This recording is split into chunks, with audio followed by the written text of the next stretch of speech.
Yeah, what is going on, everybody? We are back with another episode of From My Experience podcast. I'm your host, Rob, and I am in a great mood. I had a pretty chill day today, y'all. You know what I'm saying? Still doing the workout plan. So shout out to Coach Law, Outlaw. I'm an outlaw now because I'm doing this fit thing. So break my fifth law fitness. Shout out to my brother and my coach. Coach Law, it is working, and I'm still trying to stay strong with my diet. It's hard because my gym is literally across the street from a Popeye's chicken, y'all. So every day is a struggle, every day. But I hope y'all are doing well. Things are good with me, as I just said. Still working out, still doing my thing. FMEpodcast.com coming real soon. Real soon. So you'll be able to connect with us on the website and support us on the website as well. You already know you can follow us, FME_podcast on Instagram and on Fanbase. If you're not on Fanbase, I highly recommend y'all get on Fanbase. It is Black owned, and you can monetize your page immediately. They're doing some great stuff over there, and you can even migrate your content from other platforms for those of you who are afraid of starting all the way over. It's pretty dope. I think you should take a look at it. We're on there. Don't forget, From My Experience podcast on Facebook. Join the Facebook group. It is a private Facebook group. Just hop in and say, hey, Rob, I listened to the show, and I'll accept you. Oh, man. All right, y'all. Whoo. Today, we have a special guest in the building. Listen, y'all. God is moving. That's all I can say. And some things are happening. Prepare yourselves for one of the most inspirational stories you'll probably ever hear on this podcast. I'm saying it now. And y'all know that's big coming from me because we done had some bomb shows. But this right here, yeah. So, ladies and gentlemen, without further ado, we have believer, husband, athlete, composer, fashion designer, coach, founder of FJB Icon and Icon Aid Sports Drink and Nutrition, Mr. Fola Branco. Hello, everyone. Thank you, Robert. Thank you for having me on the FME podcast. Love your show. Looking forward to getting this going and have a great interview. Man, this will definitely be a great interview. Thank you so much for reaching out. I'm gonna drop the first little inspirational nugget for y'all. For those of you who don't know, who may be new to my podcast, I find my podcast guests randomly. I literally will go on social media and just be scrolling, and if I see somebody doing something interesting or something that looks cool or something that is promoting positivity, I randomly reach out to them and they holler back at me, and boom, I schedule an interview. A majority of the interviews you hear on this show are people I have never met in real life. Fast forward, and companies start reaching out to you saying, hey, we have a client that'd be great for your podcast. That has started picking up for me, right? So I had a guest recently, George J. What is up, my man? Yo, when I posted his episode, he was getting me and himself a lot of love from just around the world, man. And it just warmed my heart to see so many people that supported that brother, because he out there in California doing his thing, acting, producing, things of that nature. Make sure you check out that interview and make sure you follow him. Indeed. That's how Fola came across me, checked out my content, and he reached out immediately, and I was like, oh yeah, let's go. So for those of you out there with a podcast or thinking about starting a podcast or just in life in general, man, you can't be afraid just to speak up and go for what you need and what you're looking for, because now I got people coming to me. That's what you want, so how are you doing today, sir? Man, I'm blessed. Can't complain. First off, shout out to George. Great brother. Met him on the set of, I did a commercial for Sling TV, and he was like I was shooting the last shot, and he was on the starting five with me, and he's also an African descent brother as well, and he's a good people's man. Much love. Shout out to you, bro. Hope you listening to this. He better be listening, man. All right, so I kind of answered this question, but I always ask people this question: who is Sure. Fola Branco? Wow. Uh, if I can sum that up into one thing, I'll say a servant of others. Wow. That's profound, man, and deep. Yeah. Servant of others. We are here to serve, aren't we? Yo, so I was really y'all gonna hear me stutter and stammer on this episode. I'm gonna let you know because this brother it has an amazing story, and I don't even know where I want to really begin because there's so many things I could pick from. But one thing that did stand out to me was what inspires you. You talk about you want to make a positive impact on the world, and then you said something that got me a little emotional because I was really close with my dad before he passed away. And you said you wanted to make the dreams that your dad had to give up come true. Yeah. Man, talk to Yeah, us that's about true. that, man. Because, man, for those of you, I know, whatever, throw the stereotypes about black fathers in the trash, man. Like, that's a bond and relationship that I will always miss, and I don't think I will ever have anything close to that, man. So when I read that, I was like, man, like that is so deep because my dad did so much for me and gave up so much for me. He even told me, he was like, when you and your brother were born, my life stopped and I concentrated and focused on y'all so y'all could have everything y'all needed. And that just was like, man. So Wow. sorry, I didn't mean to go down on a tangent, but like that we Uh, connected right there Thanks when for I read sharing, that, man. man. Thanks for sharing, brother. And my condolences to your dad. I empathize with that. So with that story, like growing up, my dad, he was born in Nigeria. He came out here to New York to do his education, and his father paid for his school fees out here and stuff like that. And then eventually, when I was born, he said he had a dream of becoming a pilot. That was his dream. So and the reason at first I didn't know all this. So at first, because he works in the city in New York, like social work, and you would think like, yo, he loves his job. Like, don't get me wrong, he does enjoy it, but it was only one day when I was older, going into that, when you go into that teenage Yep. years where you and dad start kind of butting or having different ideas. Yeah. So primarily he wanted me to become a doctor, lawyer, engineer. Like that's what like most Nigerians parents want you to be. Like, Yep. if anything else, some things like that. But I really had a passion for playing basketball.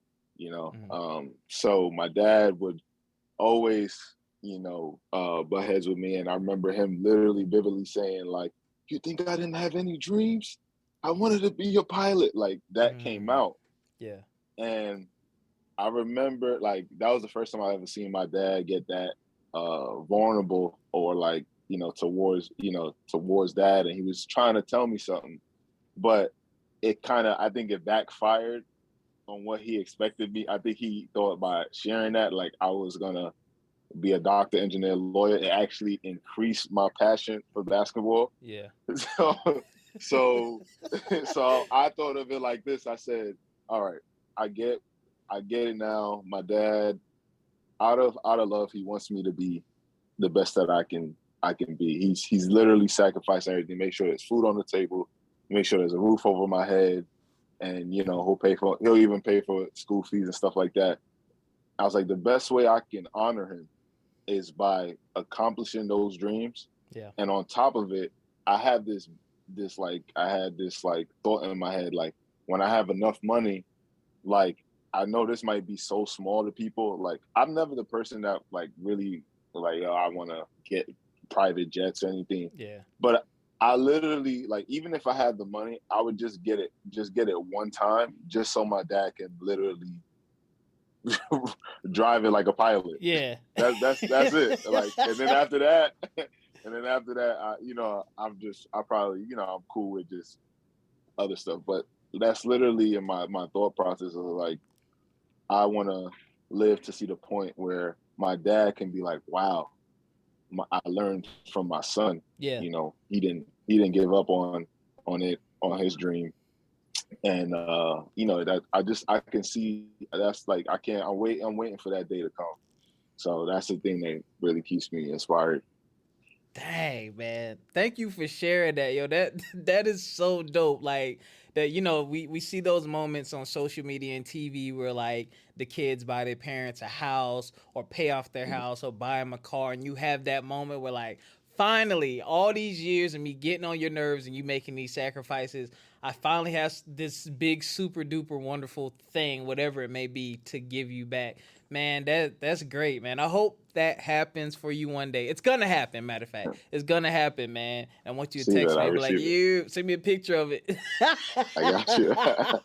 That'd be so cool, man. So you Will do. mentioned being Nigerian. So what was it like growing up in New York as a Nigerian American? Man, it's funny you say that, man. It was tough. It was tough. It was tough. Some good things and great, like good and bad. So like, I'll start with the good things. The good things is, like it was very diverse. Yeah. I love the food there, the people. Just being Nigerian. If you're around other Nigerians, it's always it's always love, it's always family. Now the bad side to it is sometimes in school I used to be made fun of. Oh yeah. I used to be made fun of, but it was because I always was kind. Like I would never like just joke or try to bully someone. So like the only joke they can come up with was Africa. Like, oh my at God. that time, Yeah.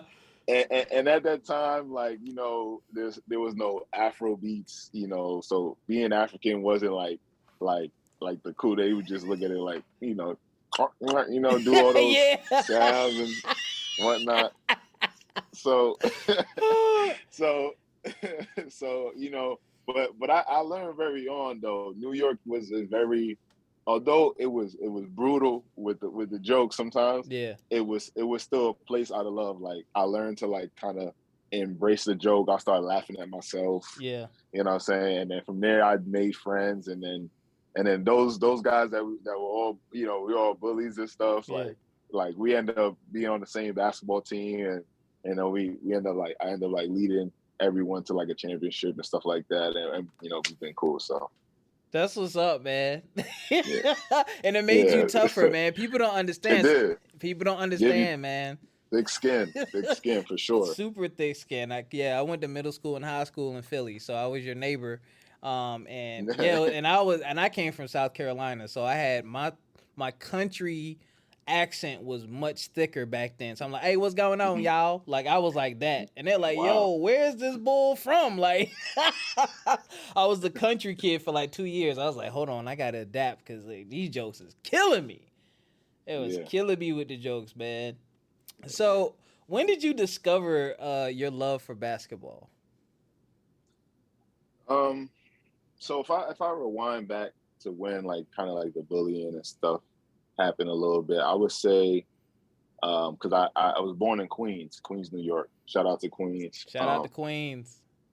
That's the Queens, and I lived at a time in like one of these projects that was like one of the so like we're talking about kids don't really live past like 12, and it's funny because I was just sharing this story to my dad. My dad didn't even know this story, so it's cool. I'm sharing it right now. So there was a day where me and my cousin, we had went to the park, and we were not supposed to be there. Like we're talking about the neighborhood was so bad. My dad would literally, whenever we want to ride our bikes, he has to be outside, and we have to ride our bikes in a circle, and he has to watch us in a circle. Like we could not go in a circle. Like imagine like riding your bike in a circle. Like, just go. Yeah, you can't ride it around. Even in daylight, So Dang. like, me and my cousin, we go to this park and two people are hooping. And at this time, I didn't even know basketball. Like I was not good at all. But my cousin, there was like a kid who was probably like a little older than us. So we were probably like 8, and there's probably a kid that's like maybe like 12 or 13. So it Mm-hmm. was like 3 of us that are like 8, and one kid who was like 13. So there's a kid who was on my team. He was actually pretty good for an 8-year-old, making layups and stuff like that. I'm like, oh, he's nice. Mm-hmm. And my cousin played with a guy who was a little older. So we're playing, and the kid on my team, he's scoring on the older kid. The kid starts getting mad. He starts getting mad, like, what? Like, you can't get, you know how it is. They Yeah. start, and he's like, but the kid's kind of quiet though. Mm-hmm. He's just going about his business, scoring every time. Every time. It was like, it almost got embarrassing. He started crossing him up, like making a shot, like, you know? And then he's like, "Oh yeah, you think that's funny? You think you score?" Then he goes to his backpack and then grabs a gun What? and yeah, I know. Wait a minute. I was not expecting you to turn the story. Go ahead, yo. What?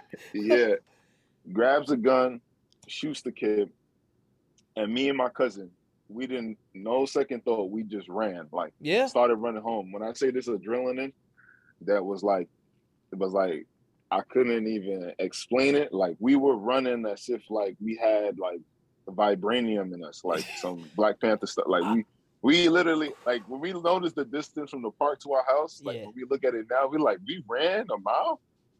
We Yeah. ran a mile like in 2 minutes. That's crazy. Well, Wow. probably like 3 minutes, but you know what I mean. Like Yeah. even by That's it driving, it takes a while, yeah. and we were just running like nonstop. We Yeah. didn't lose no breath, nothing because of that. And Dang. I'm just to sorry. answer your question, yeah, I know. But to answer your question, that led to the love for basketball in a way because I knew I had to get out of the project. Yeah. So and that wasn't the first incident. There was like different things. Like I was in kindergarten and kids would get their head bashed in the window, and my mom was like, "Okay, enough of this. We have to like even if she has to drive me 50 miles to a private school, Yeah. we got to do something." So big ups to my mom that she was the one that and then once I started to and then I would start going to some private schools and around some suburb kids and stuff like that. Yeah. And I started noticing like some people were like feel like they didn't understand the privilege that they have and Right. things of that. So that kind of gave me a hunger more because I also was like, hey, I want to go back in a way and help those kids, Yeah. or at least maybe buy the city and do more for the community or something. So that started to kind of build that passion for basketball. And at first, like I wasn't that good, but then Michael Jordan inspired me, and The goat. and then from there, it was on. So like when I say literally, like I remember I moved with my dad because then he moved to the suburbs. I didn't even make the 8th grade team. Mm. I got cut. I was so mad. And then I remember working so hard the next summer, Yeah. waking up like 6 a.m. every day. And then the next year, which was high school. So Yeah. imagine if you get cut on the middle school team, you for sure not going to make the high school team, Yeah. right? That's Got to what make people some be like, because it's serious harder. adjustments. Yeah. And you was tall Right. by then, right?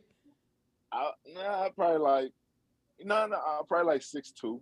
Oh, you was 6'2". So tall, man. yeah, I was pretty decent. I was pretty yeah, I would say so. I was probably like 6'1", 6'2", something like that. And and then I end up making the team, not only making the team, starting on the team. And then I started breaking like school records, and then I got pulled up to varsity. Dang. And then we won the championship. So like all that happened, like Man, yeah. that so your love was sparked by a moment of tragedy, just this survival. Like Yep. Yeah, it was literally like I felt like when most kids don't don't live past 12. Like I felt like once I was able to go to a private school or Yeah. like even get to the age 13 or whatever, or even age 9, Yeah. I was like, man, I'm a success story because I made it just being alive. So what am I gonna do with being alive? I got to make it count. It's that type that's it's crazy how that type of exposure to that type of environment has led you to where you because you're highly accomplished today, man. And it makes sense. Like a lot of hip Word. hop artists share that type of background, and you see why they grind and they hustle. And then a lot of music, they say, "I'm never going back. I'm not going back." Like Yeah, you fought for your life. Like I don't think if I had to think really hard, there may be one or two occasions where I really felt like I was fighting for my life, but nothing to the severity of what you're talking about, man. And I'm sorry you had to go through that and see that at such a young age, man, because that yeah, it could have went either way. Anything yeah, could have happened that day, and I'm glad that you took away from that just everything's a blessing. Every day's a blessing. That's why I'm so easygoing. I'm so thankful for the little things. I'm a very mhm, simple person because I have more. I have more than I'll ever need right now, honestly. And I know how bad it is for others. I don't know in great detail, but I know how bad it can be for others, which is why a lot of times in a lot of situations I'm just chill because I'm like, it's somebody out there going through 100 times worse than what this is, even though it may be annoying. Let me not trip, but yeah, I'm glad judging by what you're doing right now, you made it out. yeah, Now you mentioned yeah, breaking sure. records in high Mhm, school. You set some yeah. school history in college as well, right? Yeah, I did in college. So, and of course, just like all stories, is as you're fighting for your life and for you to get better and better, you're gonna face adversity. I'm still gonna face adversity even if I leave here today, Mm-hmm. But the part that the beauty in it is how it's not you getting hit, but how quick you get back up when you get hit, like Mm-hmm. how well you keep going forward. So obviously, when I was in high school, even though we went to the championship and I was great, the record I actually broke as my freshman year is I had a perfect game. So a perfect game is like when you have 20 points and you didn't miss no shots. Oh. Yeah. So I was like the only one to do that. so so I think I had two of those. Dang. Um, so when we like that's ninth grade, and then like even though I got pulled up to varsity, we won a championship, but I didn't play much because I was still the youngster. On the older kids were like seniors. Um, but I'll fast forward it to like my senior year Mm-hmm. because I had left the school, came back. Um, I was doing well, MSG varsity, which is like Madison Square Garden. They are media. They cover the whole tri-state. Oh, nice. So they came to the game, um, and they, I think it's on YouTube too. And I end up being the player of the game. Nice. Like probably like 25, I think 5-10 or something, or 5-5, and like a monster dunk. So still, even with that, I didn't have no offers coming out of high school. Ugh. So, but like, like, but like, and obviously when I look back at it, I'm like, wow, Steph Curry didn't have no, he had like one offer. John Morant too only had like one offer. So I look back and like, all right, it's part of a purpose, it's Yeah. part of a plan, a bigger plan. But at that time, I was so upset because I was like, not one college. I'm like, this doesn't make sense. Like, I'm like, I know what I'm doing out here. It's Yeah. like, come on. And then on top of it too, in the summer we'll have some NBA guys come play like pickup. Mm-hmm. And one of the guys' name was Michael Gilchrist. He won that championship in 2012 with Kentucky. Okay. He was the second overall NBA draft pick after Anthony Davis, who plays on the Lakers right now. Right. Oh, I remember So that he guy. would, Yeah. Yeah. yeah. So he would, and he got drafted to the Charlotte Hornets, Michael Jordan's team.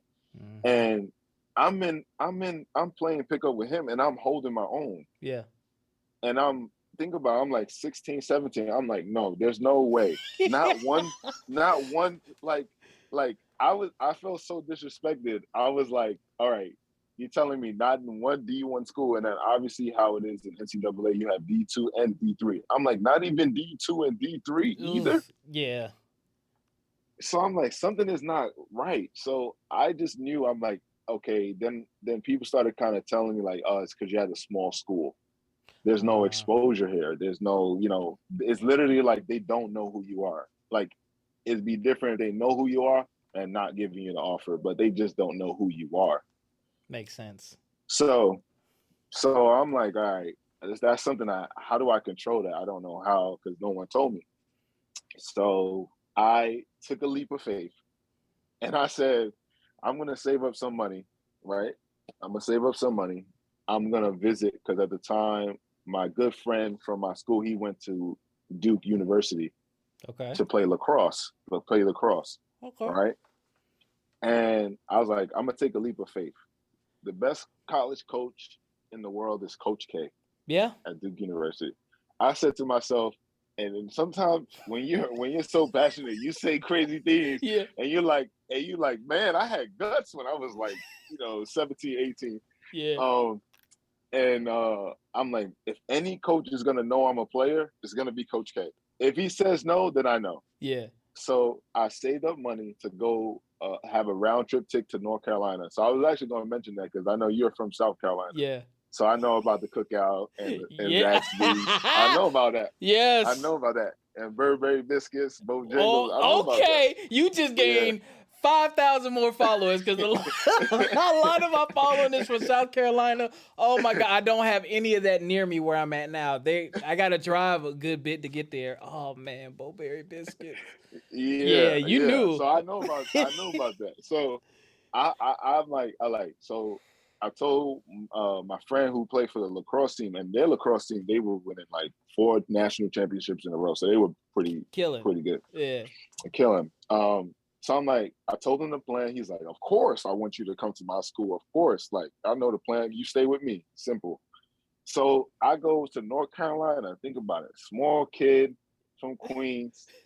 You know what Just I'm a trip. saying? Just a I trip. No, you don't just know nobody there. You ain't made no appointment. don't know. I didn't make no appointment. They don't even know I'm coming. Right? I I I'm love it. like I'm not even gonna wear a sweatsuit. I'm wearing a bow tie and a suit, so they know I mean business. You know what I'm saying? So, so I know I'm like, yo, I had some guts, man. Who did I think I was? But anyways, so I get to the school and just based off this excitement of going, so I'll book a round trip ticket, get to North Carolina. Based off the excitement, I forgot that Coach K wasn't even going to be in town that week. He Oh was my he was God. he was coaching the USA team with LeBron and Kobe.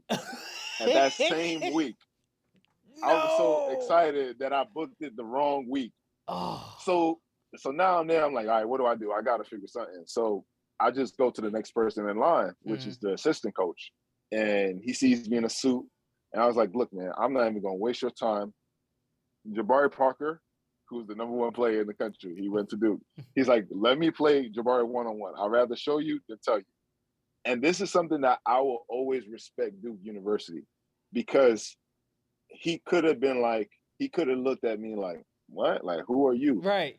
But they'll rather prove that they're the best than shy away from A challenge. you know what I'm saying? So Whew. he said, come on. He said, come on, let's do it. So now I'm going into I'm like, yes. So yes. So I'm going down like and Duke is a beautiful place. Like it's almost like an Inspector Gadget. Like outside it don't look that good, but inside Yeah. got like fingerprint elevators and whatnot. Mm.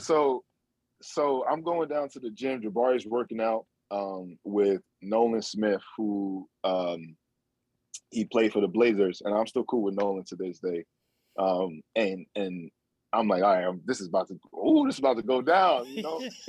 and then as I'm putting on so I changed my suit, put on my basketball shoes, gear, and as soon as I put on the last shoe, an administrator, this lady, a random lady, comes down like, we can't do this. This is illegal. It, like, shuts it down. And No. I'm like, nah. I'm like, man, this is, you know.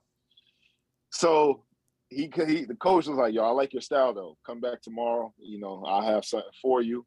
Long story short, he was like, hey, look, we'll, you know, look at like trying to go to this Division III school. We don't have no spots for this year. Like, we don't have no more scholarships or whatever, but we can see if we can try to get you in as a walk-on the following year. Just go to this school out here in North Carolina, so you're close by, and, you know, they'll help you with your tuition too. I'm like, so cool. So I go there, and, you know, obviously that's another adversity I had to learn to be, you know, even though I was athletically gifted, I wasn't the best leader. Right. You know, I didn't know how to run my team. And you So were I was still like a young. 5, and I'm still very young. Think Very about, I'm young. 18. Yeah. I didn't. All I know is what I can do giftedly, you know, physically, but the other side, the other tangibles that makes me a whole package. Yeah. You know, I learned at that time. So think about it, it's a Division III school, and even this 5'8" point guard, I used to get so upset he would play over me.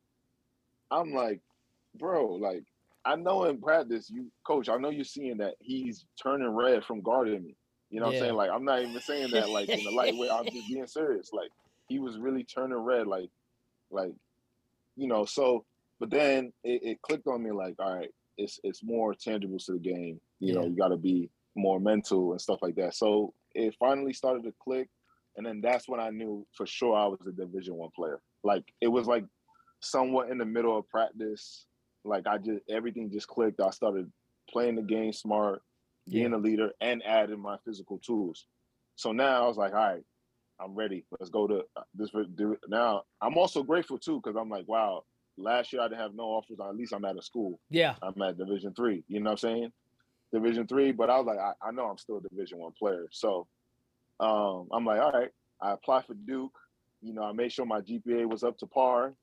I had a 3.4. Nice. They even waived the application fee. I'm like, oh yeah, I'm going to do it. This is about to be a great story.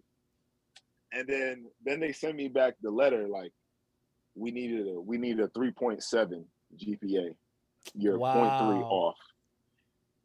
Oh man, it literally broke my heart. It broke my heart. Like, I was just so crushed. Like, I remember going back on my round, like on that ticket back home, and of course here my dad comes.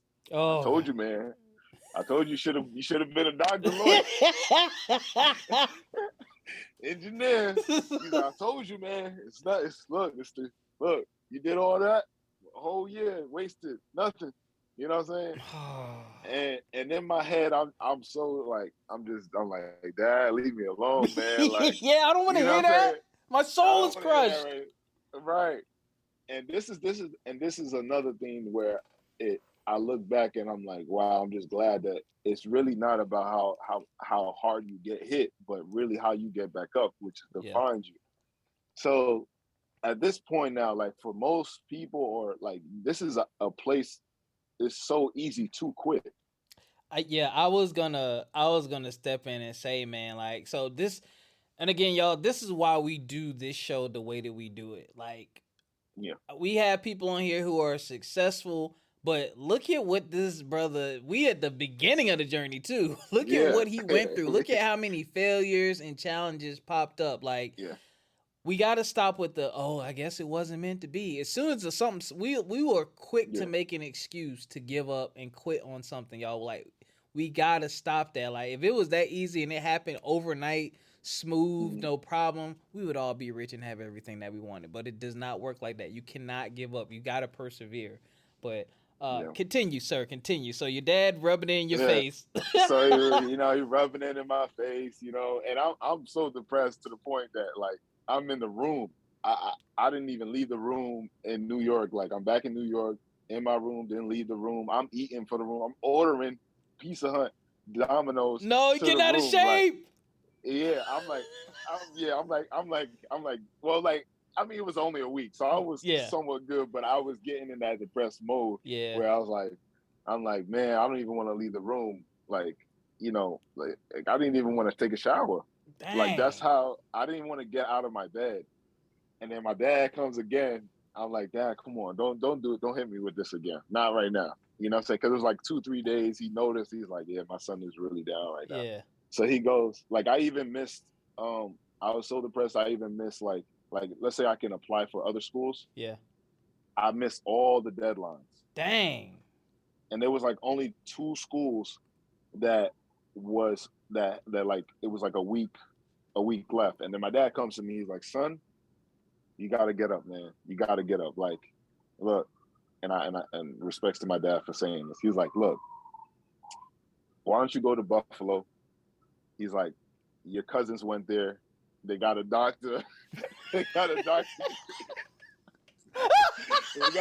they got a doctor's degree. And you should just go there. It's 1 week left, and they're one of the only schools that you can still apply for. So like at first I'm like, Dad, I don't want to hear that. But like, 2 hours later I started like, yo, what am I doing? Like I started asking myself, like, what am I doing? This is like I literally was pretty much on the verge of quitting. Yeah. Pretty much. I was literally on this close from quitting. So I'm like, in my head, I'm like, you know what? Let me look at this University of Buffalo. All right. I'm like, all right, they're D1. Okay. But obviously, I can get into any school in the country because I had a 3.4 GPA. It's just Duke standards is like, the top notch. Yeah. So I'm like, all right, I know I'll get into the school. I'm not worried. But I'm like, all right, what would be my major? So I'm like, what can make my dad happy, but also make me happy? so I'm like, he want me to practice medicine, and I want to do sport. So I said, I saw a major there, sports medicine. That's going to be it. Dad, best of both worlds. Yeah, I didn't know what I was getting myself into with that one. Yeah. And then after, I was like, I was like, Dad, I'm going to do sports medicine. He was so excited, proud. And then, and we happy too, right? And then somehow my hand just clicks to the athletic page on Buffalo. Uh-huh. And I'm looking at and now it goes to basketball. It just went to basketball, then went to roster. Then I'm looking at the guys. I'm like, oh, we got some size. We got like 6'8", 6'9", 6'6". We got some decent size. Mm-hmm. Then I look at the coach name, Bobby Hurley, and I was like, this is where God wanted me to be at. Because Bobby Hurley still holds the assist record for all NCAA, and on top of it too, I just came from Duke campus. Yeah, he won 2 back-to-back championships with Duke. And he's Coach K's favorite point guard. So I was like, God, you are the greatest. You may not have want me to play with the greatest coach of all time, but you wanted me to play with the greatest coach, favorite player. Yeah. Yeah. I said, thank you, God. And I'm even more excited now. My dad is like, my son is gonna be a doctor. In my head, I'm like, I already know the plan.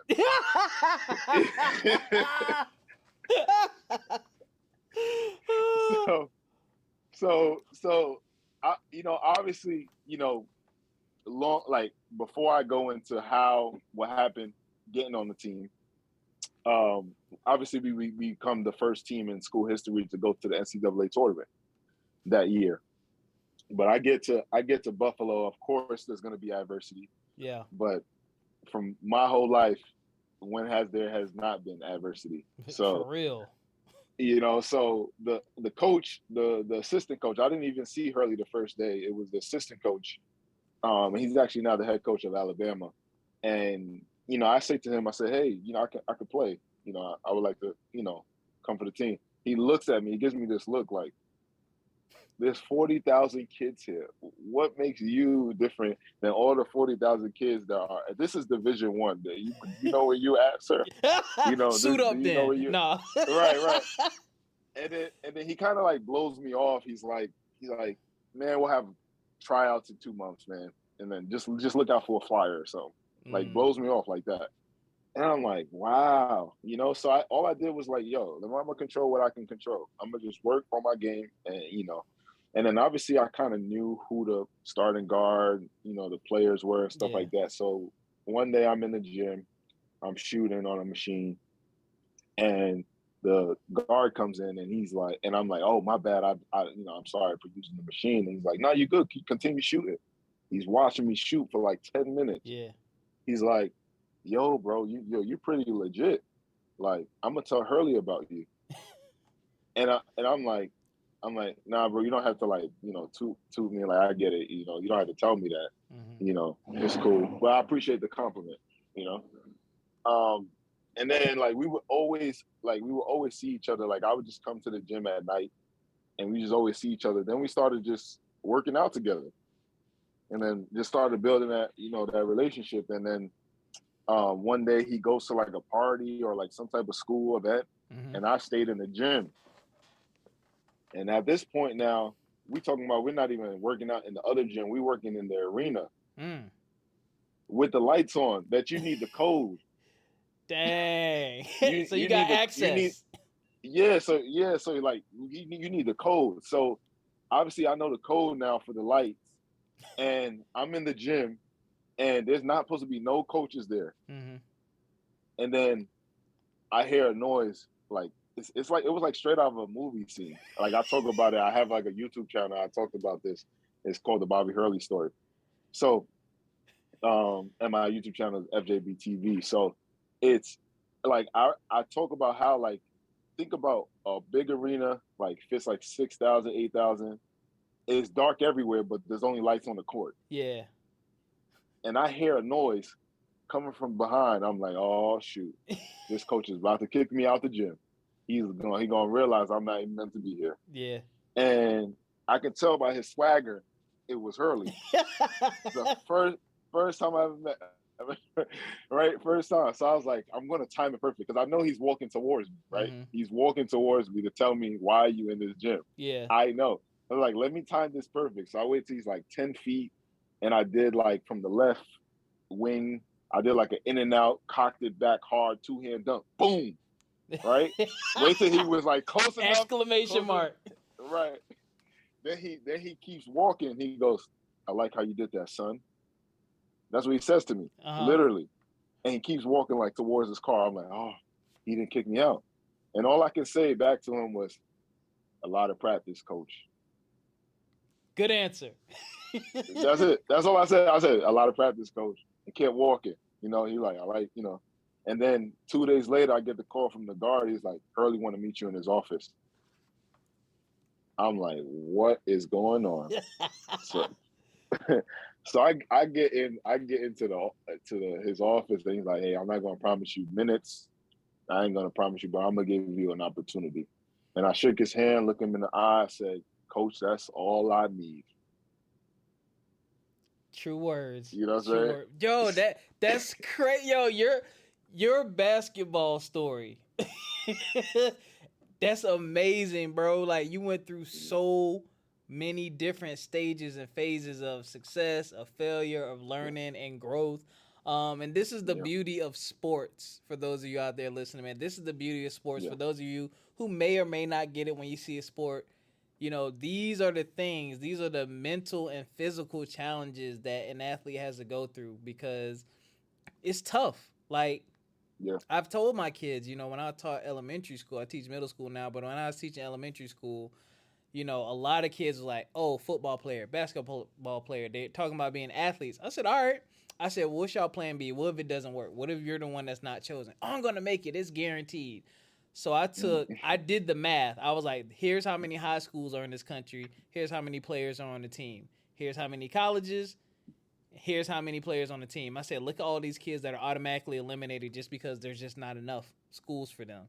And I said, now look at the NFL. Here's how many players are in NFL. Here's how many kids are in college playing.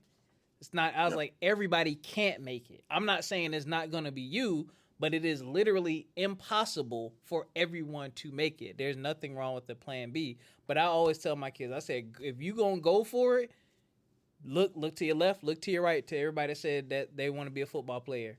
I said, that's your competition.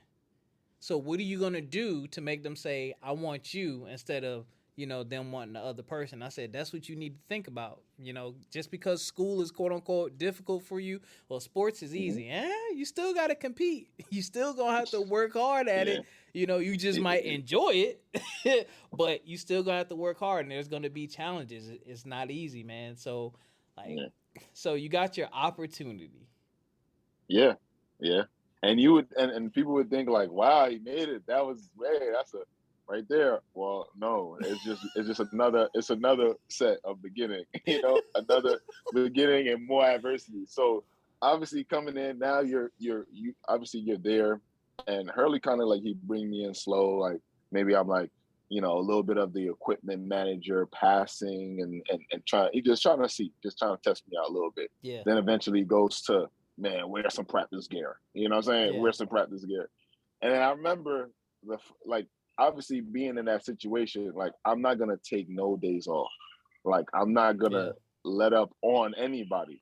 Like to the point, like I remember I would get like some of my teammates who were on scholarship, Mm-hmm. they'll start to get upset, like, why are you going so hard, bro? Like, like come on, man. Like, you don't have to go there. I'm like, I do this. I I don't know do. what like, I don't know where like, I'm trying to get a scholarship next year. Like, like Yeah. that's what it is. And Hurley started to love me. Like, I just became one of his favorites. Like, like you talking about, like sometimes like he had a dinner for Thanksgiving, only invited 4 players. Mm. I was one of them. You know what I'm saying? Like, and Wow. Hurley got some history to him too. Like he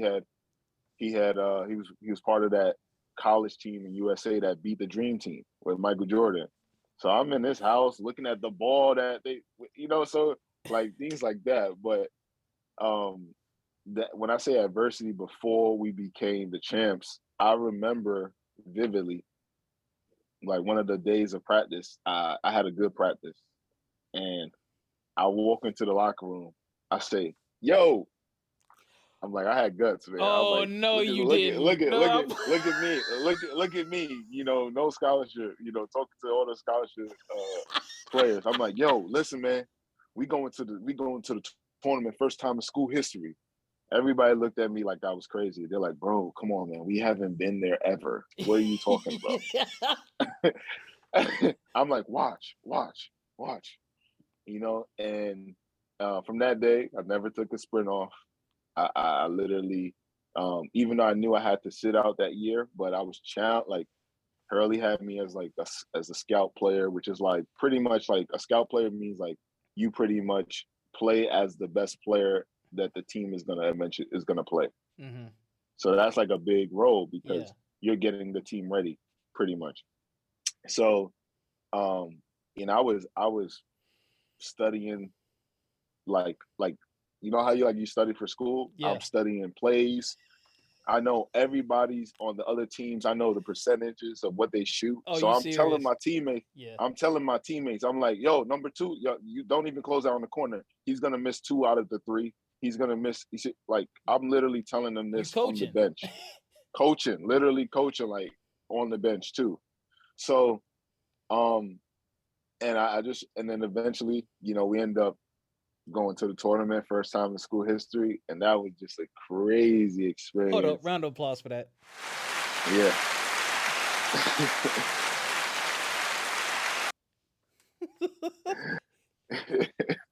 History. Yeah, we history. And so now when that banner is there, like I know like you can't take that away.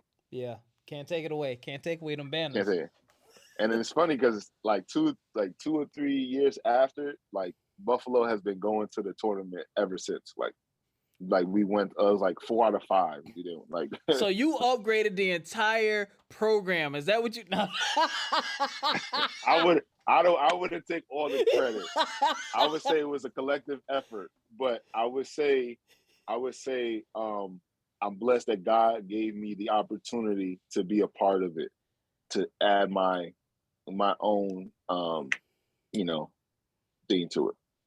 Yes. Praises be to God.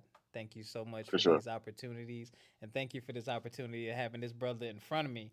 Man, look, I can't even. I really have two more things I want to touch on with you. I actually have more. We don't Sure. have to do it. We have to do a part two. Like we almost at an I'm, hour. I'm with it. I'm We with it. we I'm with gonna it. do a I'm with it. part two, y'all. I gotta tell y'all now. I knew Okay. the basketball stuff was gonna be deep, y'all, but I didn't know it was gonna go like this, man. And just thank you for being so open and honest and sharing. And those of you listening, younger, older. I'm 37. I don't know how old you are. You're younger than me. A lot younger. 2028. Dang, man. 10 years. Whew, let me borrow 5 years. Nah. No, those of y'all out there listening, man. I just hope y'all are pulling from this, pulling the positive energy, pulling the positive message, and knowing that whatever it is that you're going through, there's a way out. It doesn't have to be dangerous or crazy or anything like that. In a lot of the situations we end up in life, there's a way out. We may not want to take that way out or use that way out, but at the end of the day, if you're not hurting yourself or somebody else and it's going to help you get to where you're trying to go in the long run, do it. Nothing lasts forever. Nothing. Yep. Do what you got to do to get to that next level. Um so so your journey in basketball. Mhm. What's next? We talking NBA? Yeah. So I'll fast forward a little bit. So I'll go through a little briefly, and then we'll touch more of it, I guess, in part two. But from Buffalo, um, Early gets a deal. He goes to Arizona State. Mhm. So the coach who happens to be the coach that saw me that first day, he had his own guys that he wanted to bring in. So they weren't even trying. Like I said, adversity some way is going to hit. Another So roadblock. another roadblock. So I ended up going back to New York, and then my dad he was proud of me for winning the championship, but he was like, all right, you've done enough, this. But then I ended up picking some interest from TCU, and that was going to be a scholarship. And then that coach had told TCU not to give me a scholarship. What? So yeah, that's a whole nother thing where I have that story on FJB TV called "The Power of Forgiveness." Click Like that how link I in had the to. click that all of his links will be in the description, y'all. Make sure you click It, that link. I it, gotta it go watch it that. goes more in detail, like how I had to, and me being a believer, how it played a part. Yeah. So long story short, it brought me to LA. Mm-hmm. So I had no choice when I had no school to go to, because my thing was, wow, as a walk on, if I got interest from TCU, which is in a bigger conference than Buffalo, where we play Kansas, like Yeah. Oklahoma, like people like that, like I felt like I validated myself, or I came into my own and potentially could be an NBA lottery pick the following year. But when that didn't happen, I had to humble myself. The only option was to go to a JUCO, which is like below Division 3. Yeah. So I ended up going there. I ended up going to a school that never even won a game. Wait. But yeah, Wait. What? it was, yeah, I went to a school that didn't even win a game. But obviously, being there, I helped turn the culture around a little bit. So with that team ended up going 500, but I got hurt. Oh. I was having a great game. I had like 17 in the first half, and then I like was 1 inch away from surgery on my ankle. Woo. But in that time of getting back, which is, like I said, more adversity, I just kept going, and then I ended up getting my leg back to where it needs to be. Mm-hmm. It came back stronger, and then I just found myself trying to go. I was like, hey, let me see if I can try to transfer to USC, a private school, Right. right? And I remember going there with my mom. We were there even in the Nigerian native, and they said they're gonna call us back. They didn't even call us back. So we're like, wow, okay. But I ended up meeting a guy who goes to USC, and he's like, yo, I'm gonna go to a UCLA pickup run. Mm-hmm. You want to come? I go there. I start going off at the UCLA run. We're talking about like Lonzo Ball was there at that time. Mm. The whole starting five, pretty much, from that team. And I'm playing. I dunked like 3 times. to the point like some of the guys was like, "Yo, you must be the guy at your school."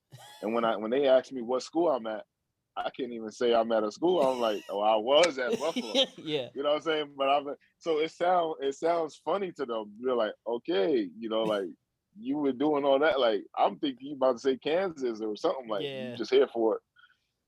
So that was another thing that I was like, will always bother me.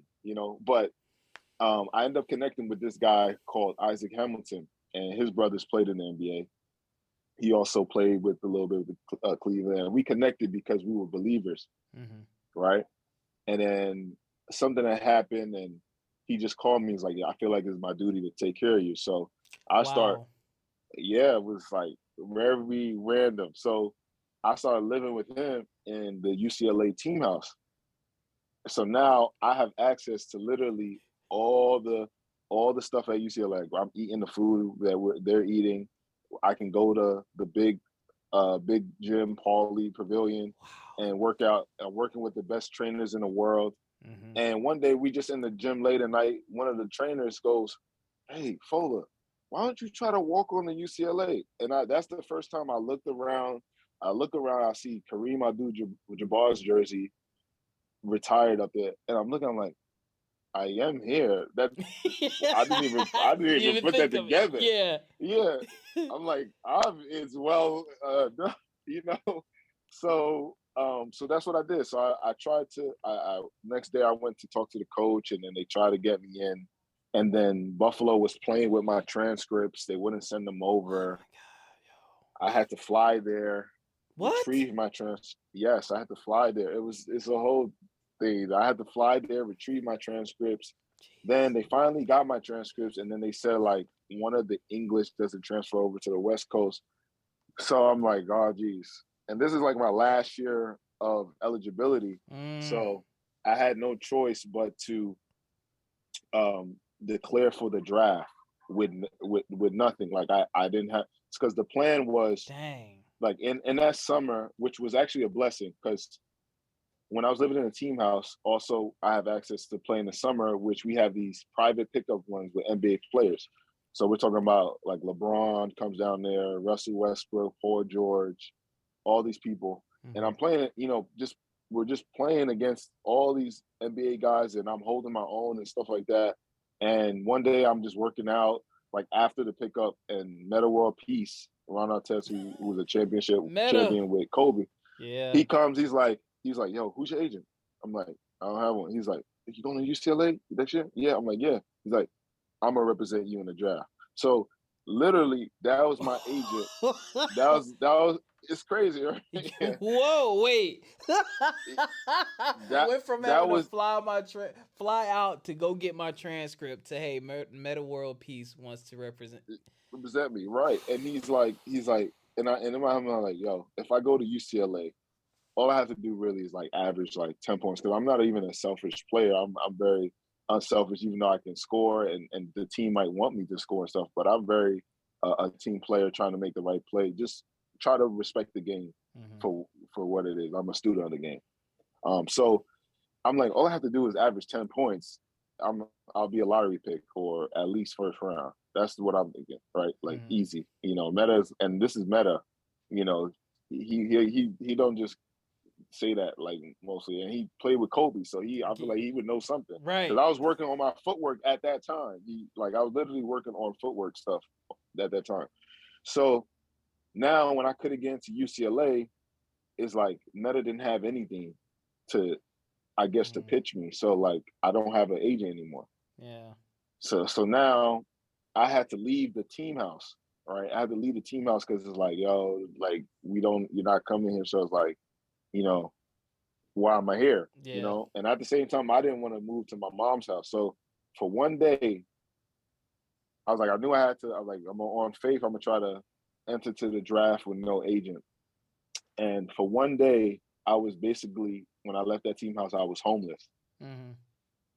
So I remember sitting in the Chick-fil-A, and I get a call from my other an agent that does more like on the commercial stuff. Yeah. And he called me. He's like, "Hey, Powerade wants you." The day I was home, he's like, "Powerade wants you." because in my head at that time, I was like, what am I gonna do? I'm about to go. I, I'm about to enter into the draft. yeah, I have no publicity, nothing.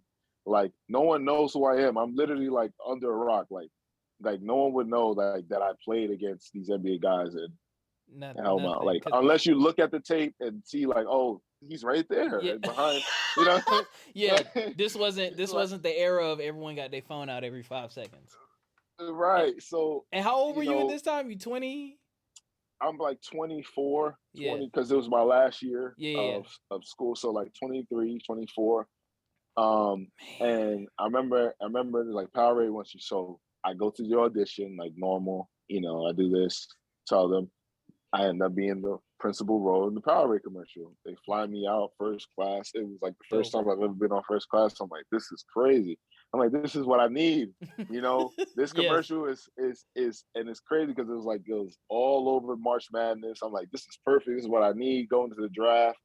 And then the 2018 draft, and then I go undrafted. I'm like, damn, Mm. what do I do from here? And then, I actually a positive thing happened in that time. So I ended up picking like, some part-time work Yeah. from, because I wasn't at UCLA, needed some extra money. I work at a sneaker store. My wife, who was my wife, I ended up meeting her, you know. Oh. So it's like God had a plan, Yep. and we've been married for 4 years. And Congratulations. I'll tell you that story. That story was amazing. How we met too, because it was God ordained. It was like, you know, Let me add these it to the was like notes. our first date was I took her to a Bible study. You know what I'm saying? So Nice. you know what I'm saying. Um, so like after that, and then COVID hit, Yeah. but that actually helped though in a way because I was able to get surgery on my knee that I needed. Mm. And I was able to come back stronger. And then you fast forward to today, I'm in a spot that I'm very grateful to be in. That I was in a better position than I was yesterday. So like 3 months ago, I signed with an NBA agent officially, like on paper. Okay. You know, so What did that feel hopefully, like?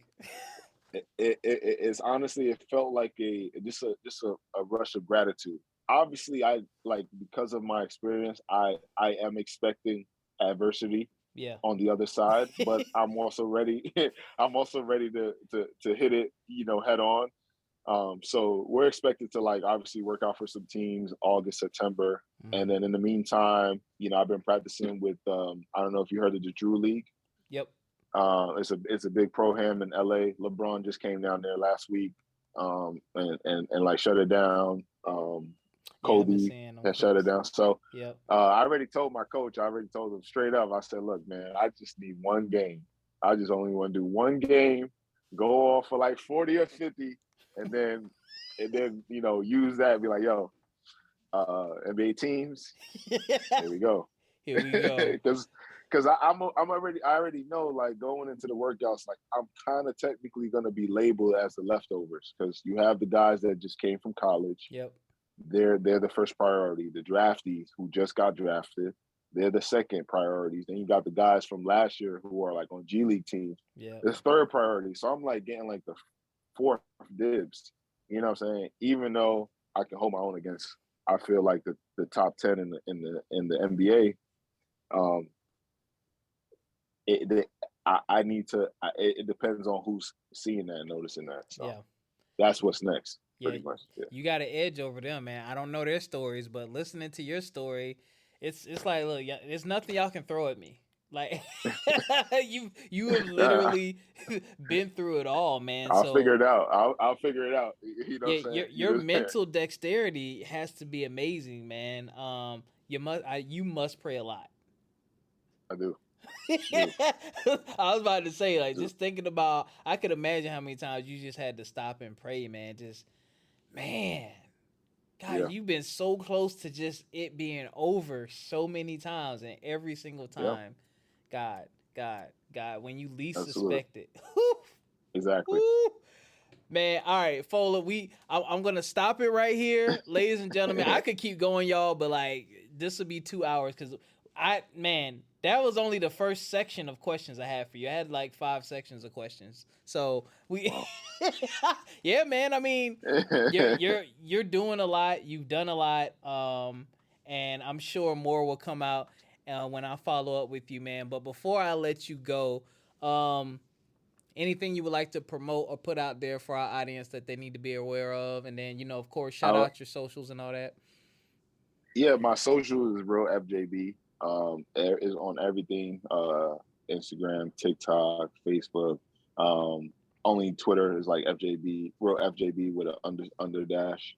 I'm on FJB TV. You can check out my YouTube channel. My clothing line, my fashion brand, fjbicon.com. Musically, I'm musically known as FJB the Composer, and I got a new record out right now, which is about positivity. It's a summer jam, summer vibe called FME. Ironically, like this podcast is FME podcast. Well, this one is FME. And it's from my enemies, but it's a biblical perspective of how to love, how to love the unlovable in a sense, and just always try to make sure you're kind to others, and just putting your trust in God alone. So check out the jam. It's a music video to it. You'll see it on my page and run it up. Let's make it global, baby. Yo, all of those links will be in the description. Man, y'all follow this good brother. I appreciate you. Course. I appreciate you, Robert. No, I appreciate you, man. You look, you took time out your day to talk to little old me, man. I'm just over here chilling. I'm like, yeah, let's go. I'm down, man. Look, I always preach that preach like I'm a pastor. We're stronger together, man. And you know what? Yeah. It's just funny. It's funny listening to your story. And I tell people this all the time, like, wherever you're trying to get to in life, if you really stop and think and look around you, you're probably only 2 or 3 connections away from where you actually want to be. But you got to put yourself in the room, and you got to speak up sometimes. Like, if your actions, you're an athlete, so your actions can speak for you.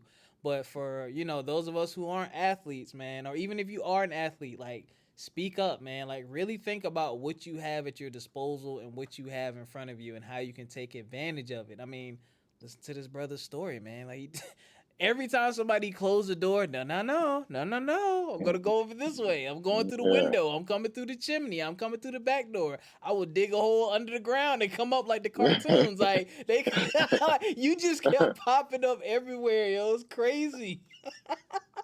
Oh, man. Yeah. So, all right, y'all. We could do this all night. Let me. Yo. Fola, thank you so much for joining me once again, man. I wish you all the success in the near future and in the far future.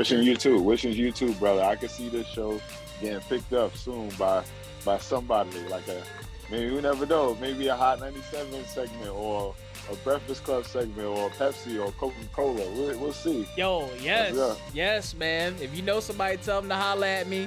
Y'all make sure you follow Fola on all social media platforms. The links will be in the description. And I really just hope y'all got some motivation from this, some positivity from this, and some inspiration from this. And until next time, take care of yourselves physically, mentally, and financially. And we'll catch y'all next time. Peace. Peace.